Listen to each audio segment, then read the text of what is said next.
Iya, kita akan lanjutkan sekarang pembacaan Kejadian pasal yang ke-14. Judul perikopnya adalah di sana, Abram mengalahkan raja-raja di timur dan menolong Lot. Ya, lihat loh. Ya, Lot ditolong lagi padahal sudah jadi ponaan yang tidak tahu etika terhadap orang tua Lot ini, saudara ya.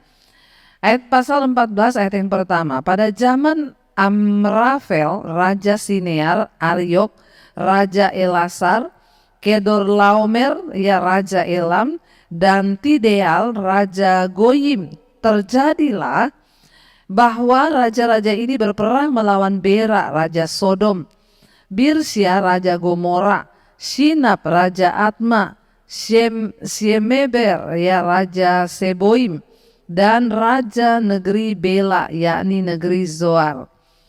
Ya, ayat yang ketiga, raja-raja yang disebut terakhir ini semuanya bersekutu datang ke lembah Sidim, yakni Laut Asin.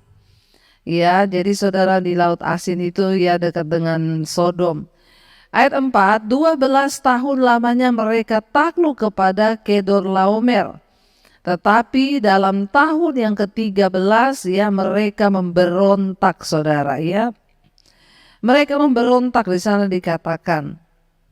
Ayat yang ke-5, dalam tahun yang ke-14 datanglah Kedorlaomer serta raja-raja yang bersama-sama dengan dia, lalu mereka mengalahkan orang Refaim di Asiterot Karnaim ya, dan orang Susim di Ham, orang Emim di Syawe Kiryataim, dan orang Hori di pegunungan mereka yang bernama Zeir, sampai ke El Paran di tepi padang gurun. Ya saudara, ya siapakah Kedorlaomer ini? Namanya susah sekali ya. Kalau saudara punya anak jangan dinamakan ini, saudara ya. Susah mau ngomong aja Kedorlaomer. Ya. Dan dikatakan siapakah dia, ya Kedorlaomer ini, dan mengapa ia begitu penting? Pada zaman Abram, sebagian besar kota memiliki raja mereka sendiri, saudara. Ya, peperangan di antara raja-raja itu adalah hal yang biasa ya. Jadi setiap kota punya raja dan terjadi peperangan antara raja satu dengan raja yang lain, itu adalah hal yang biasa. Ya, kota yang ditaklukkan itu harus membayar upeti kepada raja yang menang. Ya, jadi itu aturannya. Kalau ada satu kota yang berselisih paham, ya bertengkar, lalu mereka ya mengadakan peperangan dan kota itu kalah, maka dia harus membayar iuran atau upeti kepada yang menang, saudara, yang menaklukkannya. Ya, tidak ada yang diketahui mengenai Kedorlaomer ini kecuali apa yang kita baca di dalam Alkitab. Namun rupanya dia ini sangat berkuasa. Ya, 5 kota termasuk Sodom telah membayar upeti kepadanya selama 12 tahun. Ya, jadi dikatakan di sini Kedorlaomer ini, ya rupanya 5 kota ini termasuk Sodom, ya raja-rajanya membayar upeti kepada dia. Berarti dia ini seorang yang gagah perkasa, saudara. Istilahnya dia menang perang terus, saudara, setiap kali berperang. Makanya 5 kota termasuk kota Sodom itu raja-rajanya membayar upeti selama 12 tahun, saudara ya. Dan kelima kota itu akhirnya membentuk aliansi. Mereka semua bekerja sama dan memberontak terhadap Raja Kedorlaomer ini, saudara. Ya, lalu dengan cepat dia dan mereka akhirnya bisa menaklukkan kembali, saudara ya, dengan membentuk aliansi dan memberontak dengan cara yang mereka tidak mau membayar upeti lagi ya. Namun Kedorlaomer bereaksi dengan cepat dan kembali menaklukkan mereka semua. Tidak disangka, saudara, ketika 5 kota ini menyusun strategi, mereka bersatu untuk melawan raja ya Kedorlaomer ini. Lalu saudara, ya dengan cepat ya Kedorlaomer ini menyadari akan hal itu dan dia langsung menaklukkan mereka kembali, saudara. Ketika ia mengalahkan Sodom, ya dia menawan Lot. Ya ini, saudara ya, kita lihat akhirnya kena batunya ini Lot. Ya, Lot memilih tempat yang kelihatannya indah seperti taman sorga, tetapi dia tidak tahu itu tempat yang akan mencelakai dia.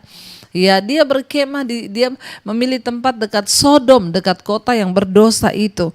Ketika Kedorlaomer menawan, ya, menaklukkan Sodom, ya, Lot yang ditawan, saudara. Lot ditangkap, saudara. Ya, kita tahu bersama kalau menjadi tangkapan atau ya tawanan perang itu ya disiksa, saudara. Akhirnya Lot ditawan, ya. Dan di sini dikatakan, saudara, ketika ia mengalahkan Sodom, dia menawan Lot, ya, bahkan keluarganya dan harta bendanya. Mungkin karena Lot ini kaya, saudara, ditahan sama dia, saudara, sama raja ini. Abram dengan hanya ya 318 orang mengejar pasukan Kedorlaomer dan menyerangnya di dekat Damsyik. Dengan pertolongan Allah, saudara, ya, akhirnya Abram bisa mengalahkan mereka dan membawa kembali Lot dan keluarganya serta harta bendanya. Kita lihat di situ, saudara, ya, akhirnya dikatakan di sana ketika mereka itu bersepakat melawan Raja Kedorlaomer ini, ternyata ya tidak berhasil, justru mereka ditaklukkan, saudara.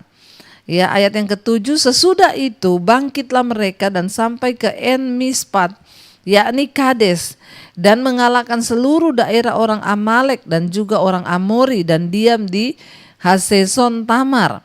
Ayat 8, lalu keluarlah raja negeri Sodom, raja negeri Gomora, raja negeri Atma, raja negeri Seboim, dan raja negeri Bela, yakni negeri Zoar, dan mengatur barisan perangnya melawan mereka di lembah Sidim.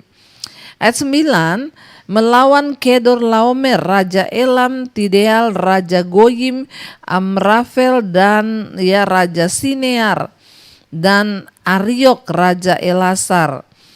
4 raja lawan 5, saudara. Ayat yang ke-10, di lembah Sidim, di mana ada sumur aspal. Ketika Raja Sodom dan Raja Gomora melarikan diri, jatuhlah mereka ke dalamnya, dan orang-orang yang masih tinggal hidup melarikan diri ke pegunungan. Ayat yang ke-11, segala harta benda Sodom dan Gomora beserta segala bahan makanannya dirampas oleh musuh, lalu mereka pergi.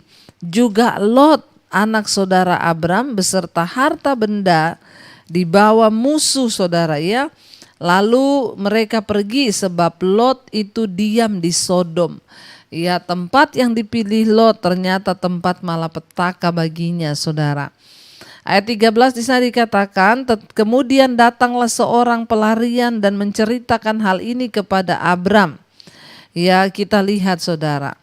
Ya, seorang datang ya untuk memberitahukan kepada Abram apa yang sudah terjadi. Ya, seseorang itu datang mengatakan kepada Abram, saudara, berkata, ya, kemudian datanglah seorang pelarian dan menceritakan hal ini kepada Abram. Orang Ibrani itu yang tinggal dekat pohon-pohon tarbantin kepunyaan Mamre, orang Amori itu, saudara Eskol dan Aner, yakni teman-teman sekutu Abram. 14, ketika Abram mendengar bahwa anak saudaranya tertawan, maka dikerahkannya lah orang-orang yang terlatih, yakni mereka yang lahir di rumahnya, 318 orang banyaknya, lalu mengejar musuh sampai ke Dan. Dan pada waktu malam berbagilah mereka, ia dan hamba-hambanya itu, untuk melawan musuh. Mereka mengalahkan dan mengejar musuh sampai ke Hoba di sebelah utara Damsyik. Ayat 18, dibawanyalah kembali segala harta benda itu, juga Lot anak saudaranya itu, serta harta bendanya dibawanya kembali. Demikian juga perempuan-perempuan dan orang-orangnya. Sekali lagi kita belajar sebuah teladan dari Bapak Abram, saudara. Bagaimana Abram ini menunjukkan sikap yang luar biasa. Kalau kita, saudara, ya sudah melihat ponaannya ini tidak menghargai, memilih tempat yang kelihatannya enak, tidak mendahulukan dia sebagai orang tua. Ya mungkin, saudara, ketika kita disampaikan berita, itu loh ponakanmu ditawan. Mungkin ya kalau ya bukan Abram akan berkata, biarin aja ya, biar sekalian dia di sana dihabisi. Kenapa? Karena dia pernah mengalami sesuatu yang tidak menyenangkan dengan Lot, tapi Abram tidak melakukan itu. Alkitab berkata dia mengerahkan hamba-hambanya. Tidak dicatat bahwa Abram itu prajurit, tidak dicatat bahwa dia itu melatih semua orang-orangnya itu prajurit atau mereka orang-orang yang terlatih untuk berperang. Kalau seorang raja memang dia memiliki prajurit, tetapi karena Abram disertai Tuhan, dikatakan di sana dia mengerahkan saudara semua orang-orangnya, ya, para hamba-hambanya, bisa dikatakan cuma tidak banyak saudara, ya. Abram mengerahkan orang-orangnya itu, para hamba-hambanya 318 orang, ya, dibawanya untuk bergerak saudara, 318 orang banyaknya. Itu bukan jumlah yang banyak ketika dia harus mengalahkan raja satu negeri, ya, satu kota. Tetapi demi mendengar ponakannya Lot diculik atau tertawan dengan keluarganya, Abram bertindak untuk menolong ponakannya dan Tuhan menyertai dia, sehingga apa? Kemenangan diraih oleh Abram dan dia berhasil membawa pulang kembali ponakannya Lot itu saudara. Ya, kita melihat di sini, ya, satu rasa yang sangat luar biasa dari Abram. Dia tidak peduli apa yang pernah dilakukan orang kepada dia. Jangan punya sifat pendendam saudara. Ketika kita merasakan orang melakukan sesuatu yang tidak enak bagi kita, biarin saja. Jangan pernah berusaha membalas yang jahat dengan yang jahat. Mari kita terus menjaga sikap hati kita. Bahkan dia mau menolong Lot ponakannya yang sudah, ya, memilih tempat yang kelihatannya lebih enak duluan. Tapi kita belajar, orang yang disertai Tuhan memiliki sikap hati yang murni dan dia percaya bahwa apa yang dia lakukan itu akan disertai Tuhan sehingga kemenangan menjadi miliknya. Ya, sekarang kita lanjut pasal yang ke-14 ayat 17. Judul perikopnya adalah pertemuan Abram dengan Melkisedek, ya. Ayat yang ke-17, setelah Abram kembali dari mengalahkan Kedorlaomer, oh iya tadi malam rajanya Kedorlaomer. Ya, tadi malam saya sudah bilang jangan kasih nama anakmu Kedorlaomer, susah sekali ngucapkannya, ya. Setelah Abram kembali mengalahkan Kedorlaomer, saya yakin juga tidak ada kali orang Indonesia yang punya nama ini saudara, ya. Dan para raja yang bersama-sama dengan dia, maka keluarlah Raja Sodom menyongsong dia ke lembah Yahweh, yakni lembah raja. Ya, ayat 18, jadi saudara dikatakan, Melkisedek Raja Salem membawa roti dan anggur. Ia seorang imam Allah yang maha tinggi. Melkisedek itu imam Allah yang maha tinggi. Lalu ia memberkati Abram, katanya, diberkatilah kiranya Abram oleh Allah yang maha tinggi, pencipta langit dan bumi. Dan terpujilah Allah yang maha tinggi yang telah menyerahkan musuhmu ke tanganmu. Lalu Abram memberikan kepadanya 1/10 dari semuanya. Berkatalah Raja Sodom itu kepada Abram, berikanlah kepadaku orang-orang itu dan ambillah untukmu harta benda. Tetapi kata Abram kepada raja negeri Sodom itu, aku bersumpah demi Tuhan, Allah yang maha tinggi pencipta langit dan bumi, aku tidak akan mengambil apa-apa dari kepunyaanmu itu, sepotong benang atau tali kasut pun tidak, supaya engkau jangan dapat berkata, aku telah membuat Abram menjadi kaya. Kalau aku jangan sekali-kali hanya, ya, ayat 24, kalau aku jangan sekali-kali hanya apa yang telah dimakan oleh bujang-bujang ini dan juga bagian orang-orang yang pergi bersama-sama dengan aku, yakni Aner, Eskol dan Mamre, biarlah mereka itu mengambil bagiannya masing-masing. Saudara, luar biasa kita melihat Abram. Jadi raja negeri Sodom berterima kasih karena Abram sudah mengalahkan raja Kedorlaomer yang menawan semua orang-orang dan harta benda rakyat yang ada di Sodom, saudara. Ya, dia berterima kasih kepada Abram. Lalu dia menemui Abram bersama dengan Imam Melkisedek, saudara. Ya, dan Raja Sodom ya itu meminta kepada Abram untuk memberikan orang-orangnya kepada dia. Dan ambillah, dia bilang, apa yang engkau mau ambil? Ya, harta bendaku engkau boleh ambil. Ya, tetapi Abram berkata, ya, demi Tuhan aku bersumpah, ya, demi Tuhan Allah yang Maha Tinggi pencipta langit dan bumi, aku tidak akan mengambil apa-apa. Ya, tidak sepotong benang atau tali kasut pun tidak akan kuambil. Supaya jangan engkau berkata bahwa Abram telah menjadi kaya karena aku. Ya, saudara, di sini kita melihat, saudara, ya, Abram ya sungguh luar biasa. Ya, dia melihat, saudara, bahwa dia tidak mau memberikan kemuliaan bagi orang lain. Supaya jangan ya Raja Sodom berpikir dia sudah memberikan pemberian sehingga Abram menjadi kaya. Ya, Abram mau dia hanya memuliakan nama Tuhan. Kita melihat di sini ada nama Melkisedek. Siapakah Melkisedek, saudara? Ya, di sana jelas, saudara, dia adalah seorang imam yang takut akan Allah. Ya, karena namanya Melkisedek itu artinya raja kebenaran. Nah, kalau punya anak bagus dinamain Melkisedek, yaitu raja kebenaran. Dan Raja Salem berarti raja damai, saudara, ya. Dia adalah imam Allah yang maha tinggi, di sana dikatakan. Dia mengenal Allah sebagai pencipta langit dan bumi. Apalagi yang diketahui mengenai dia? Ada 4 teori utama yang diusulkan, saudara, menurut para ahli. Yang pertama, Melkisedek adalah raja yang dihormati di daerah tersebut. Abram hanya menunjukkan penghormatan yang pantas baginya. Yang kedua, nama Melkisedek itu mungkin hanya gelar atau jabatan bagi semua raja di Salem. Yang ketiga, mungkin juga Melkisedek adalah tipe atau contoh gambaran Kristus sendiri. Ya, suatu ajaran dalam perjanjian lama yang berhubungan demikian erat dengan apa yang Kristus lakukan sehingga mengilustrasikan suatu pelajaran mengenai Kristus. Yang keempat, Melkisedek adalah juga bisa merupakan penampakan di bumi dari Kristus, ya, dan dalam bentuk yang tubuh sementara. Jadi menurut para ahli, saudara, ya di sini yaitu tadi ya saudara, Melkisedek Raja Salem itu membawa roti anggur. Ia seorang imam Allah yang maha tinggi. Yang pasti dia adalah seorang yang takut akan Tuhan. Imam Allah yang maha tinggi, saudara, di sana dikatakan. Ya, Abram memberikan 1/10 dari benda-benda yang diperolehnya kepada orang-orang itu, saudara. Ya, kepada Melkisedek ya yang dia peroleh dari orang-orang itu, ya diberikan 1/10 ya kepada Melkisedek sebagai imam, ya. Jadi kita lihat di sini ada 1/10.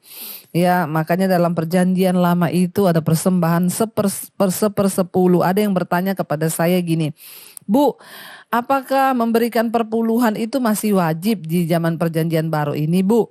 Ya, saya tanya ke beberapa hamba Tuhan lain tuh katanya sudah tidak perlu, sudah tidak wajib. Saya tuh jawab begini, saudara. Untuk memberi 1/10 aja pakai tanya-tanya, wajib atau tidak. Sebenarnya 100% dari hidup kita ini milik Tuhan. Kita ini hanya diajar untuk mengembalikan 1/10 saja, dan itu kita berikan kepada orang yang benar-benar hamba Tuhan yang benar-benar membutuhkan, pekerjaan Tuhan yang benar-benar membutuhkan, saudara, ya. Dan kita itu aja tanya-tanya, ya, masih relevan atau tidak. Mari ya, 1/10 itu adalah ya cara kita belajar untuk menabur. Karena kalau kita ini tidak diwajibkan, tidak disuruh oleh firman, mana ada, saudara, orang mau menabur. Padahal kita ini menabur untuk apa? Untuk kebaikan kita sendiri, karena firman Tuhan berkata siapa yang menabur dia akan menuai. Jadi nggak usah ditanya-tanya lagi, saudara, ya. Mari kita belajar. Abraham memberikan 1/10 dari apa yang diperolehnya. Ya, bahkan pada beberapa agama kafir pun merupakan tradisi untuk memberikan 1/10 dari penghasilan seseorang kepada dewa-dewa. Bahkan orang kafir pun belajar memberi. Artinya apa? Kita sadar bahwa apa yang kita dapatkan itu bukan sepenuhnya karena usaha kita. Ya, kita memberi 1/10 itu juga belajar, saudara, untuk menjadi orang yang tidak tamak, menjadi orang yang tidak rakus, tapi kita merelakan ya apa yang menjadi milik Tuhan. Abram pun juga ya melakukan apa yang menjadi kewajibannya kepada Allah. Tetapi dia tidak mau mengambil apapun dari barang-barang yang diperolehnya dari Raja Sodom, saudara. Dia tidak mau ambil sedikit pun. Dia bilang supaya ya Raja Sodom jangan memegahkan diri dan berkata bahwa ya Abram itu kaya karena pemberiannya, saudara. Ya dia tidak mau ambil apapun dari barang-barang yang diperolehnya dari Raja Sodom. Walaupun jumlahnya yang besar, ya ini secara signifikan akan menambah apa yang dapat dipersembahkannya kepada Allah. Dia memilih ya menolaknya, saudara, dengan alasan-alasan yang lebih penting. Ya, dia tidak ingin Raja Sodom yang tak mengenal Tuhan itu berkata, akulah yang telah membuat Abram menjadi kaya. Abram tidak mengizinkan kemuliaan diambil oleh orang yang tidak mengenal Allah, tetapi biarlah hanya untuk Tuhan kemuliaan itu. Ya, jadi memang ya seringkali tidak semua berkat itu harus kita terima, saudara, yang kelihatannya berkat. Ya, ini kan kelihatannya berkat. Ya, saya juga pernah mengalami ketika ya saya udah seneng ada yang mau kasih saya uang 75 juta, saudara. Tapi ketika saya berdoa, Tuhan berkata jangan kamu terima. Wah, itu pergumulan secara daging. Tapi saya bersyukur akhirnya saya bisa menolaknya, saudara. Karena kita nggak tahu, ya Tuhanlah yang lebih tahu. Ini berkat ini benar-benar dari Tuhan atau jebakan iblis, saudara ya. Abraham tahu itu nanti akan menjadi jebakan di mana Raja Sodom yang tidak mengenal Tuhan itu nanti akan berkata bahwa Abraham kaya karena dia. Ya, dan akulah orang yang membuat Abraham kaya, dia bilang itu Raja Sodom akan berkata seperti itu. Sebaliknya, Abraham ingin ya bahwa orang berkata Allah lah yang telah membuat Abraham menjadi kaya. Dalam hal ini menerima hadiah itu tentu akan membuat perhatian. Ya, semua orang fokus kepada Abram atau Raja Sodom dan bukan kepada Allah, Sang Pemberi kemenangan. Jadi saudara ya, bila orang-orang melihat kita, mereka perlu melihat apa yang telah Tuhan lakukan dalam hidup kita. Tidak ada satupun yang kita dapat karena kekuatan kita, tapi kita semua dapat itu hanya karena Tuhan saja. Saya percaya biarlah hari-hari ini kita mau terus mendekatkan diri kepada Tuhan. Kita mau terus membangun hubungan kita dengan Tuhan. Karena kita percaya hanya dari Tuhanlah, saudara, kita menerima segala hal yang terbaik ya. Bahkan Tuhan itu sanggup melakukan segala perkara di hidup kita. Biarlah kita terus mau meminta kehendak Tuhan dalam hidup kita, saudara, agar hidup ini semakin hari semakin berkenan di hati Tuhan. Mari kita mau tundukkan kepala, kita berdoa. Tuhan, terima kasih buat anugerah, buat kasih setia-Mu. Kami mengucap syukur buat segala kebaikan dan kebaikan Tuhan. Terima kasih Bapa, kalau Engkau Tuhan yang sudah menunjukkan rahmat-Mu bagi setiap kami. Untuk kami boleh berjalan di dalam kebenaran dan perkenanan Tuhan. Ampuni dosa pelanggaran kami, sucikan dan kuduskan, ajar kami Tuhan, untuk hanya sungguh-sungguh memuliakan Tuhan dalam hidup ini, dan bukan yang lain. Kami bersyukur kami punya Tuhan yang hidup, Tuhan yang terus menuntun kami, membawa kami kepada kebenaran. Kami membuka hati dan tangan kami untuk menerima berkat-Mu. Diberkatilah Engkau dalam kehidupan-Mu, turunlah kiranya berkat, rahmat, anugerah dari Allah Bapa, cinta kasih Tuhan Yesus Kristus turun atas hidup-Mu, bahkan penyertaan Roh Kudus mengalir dalam hidup-Mu saat ini, dari malam ini bahkan sampai kali yang kedua Tuhan Yesus datang menjemput kita. Nama kita semua tercatat di dalam kitab kehidupan. Dalam nama Tuhan Yesus yang percaya diberkati, kita akan bersama. Amin, amin, amin. Tuhan Yesus memberkati. Shalom dan Immanuel.